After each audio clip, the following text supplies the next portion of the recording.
It's here. It's unboxing time again. Got beans? I got beans.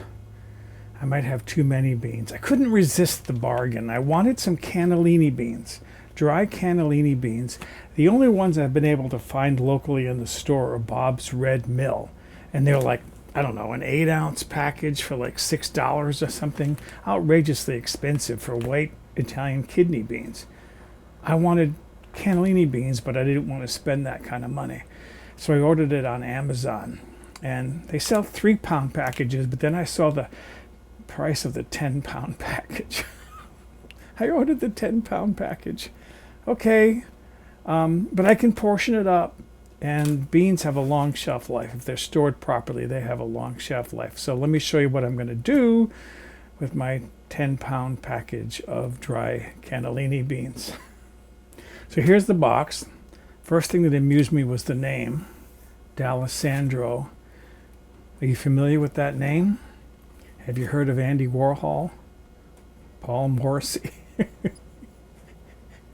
When I was in, no, I was after, it was between high school and college. I took a girlfriend to see, or maybe I was in high school, but I had my driver's license.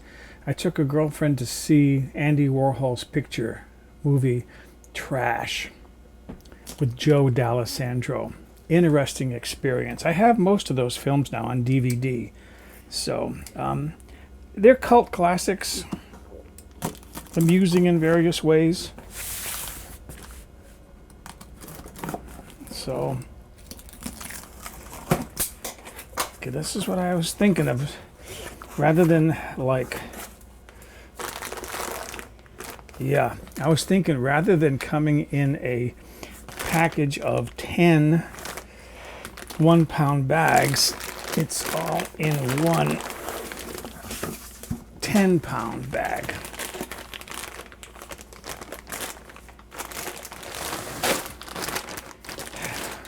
Got beans? I got beans. Okay, so let me show you what I'm going to do with these. I put the bag of beans in a large bowl because the worst thing that could happen right now is for the bag to tip over and then spread beans all over my home. So this way, they're supported somewhat, and this bag shouldn't tip over, right? It's good and stable. Okay. My scale is here. This is my Edlund. This one is set to pounds and ounces. I have 2 scales, one for grams, one for pounds and ounces. If the battery is good, it looks good. It's zeroed out. I want to put 1 pound of beans in this plastic container. If they'll go in there, they should, because I'm already up to 9.3, 9.4. 13.8, 14.8, 15.5,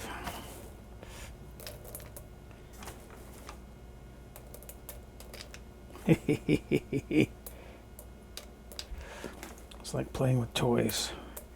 15.9, 16, 1 pound. Okay. So there I have 1 pound of beans in my container here. Step 2.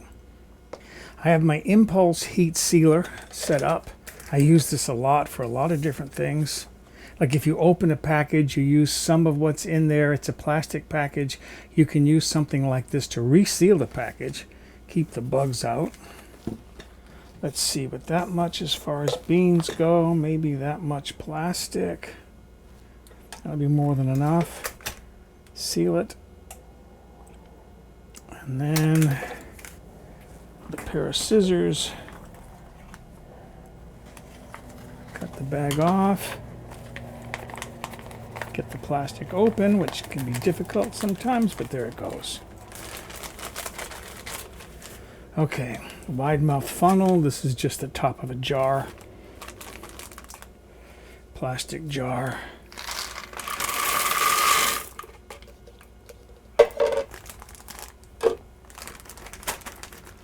There's my 1 pound bag of beans. Place that on there.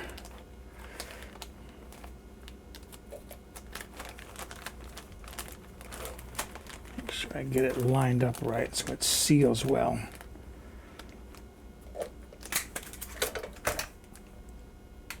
When that's sealed, and there it is. Now when you buy beans in the store, what do they typically come in? A plastic bag. So this should be good enough for storage. How long can you store beans? I saw on the internet that the danger to beans is moisture and oxygen. So this, well sealed, this is 2 mil thick plastic. These should be good for at least a year.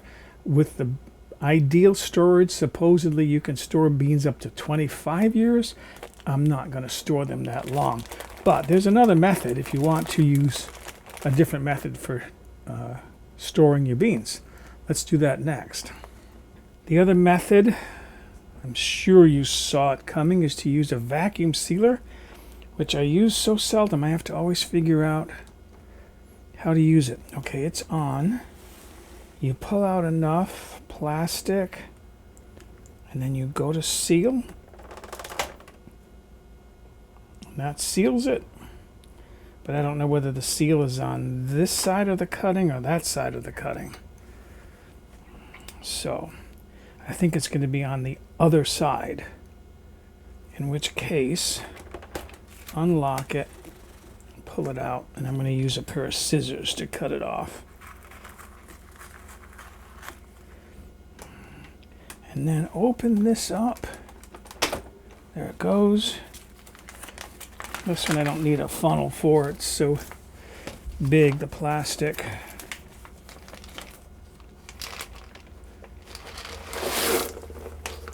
Aha. Didn't make a mess. Okay. And then, ooh. And then you put it in there.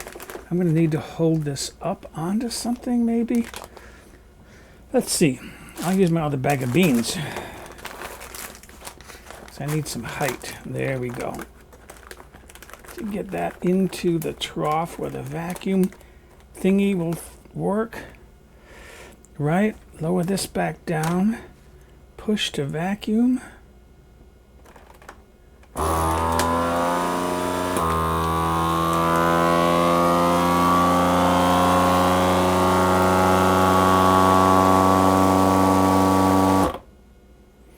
And it's sealing. The red light is on.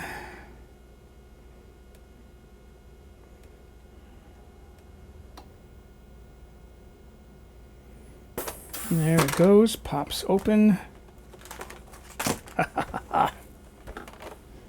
Okay, that's another way. And that is a nice, that's like, oh, that feels like it's a piece of concrete. That's so tight. That to me would be a way of doing beans compared to this if you want to store them really long term. What I might do is I might do like half of it, 5 pounds of beans this way. Then I can put these out in the shed and I'll put these, 5 of these, in my cupboard.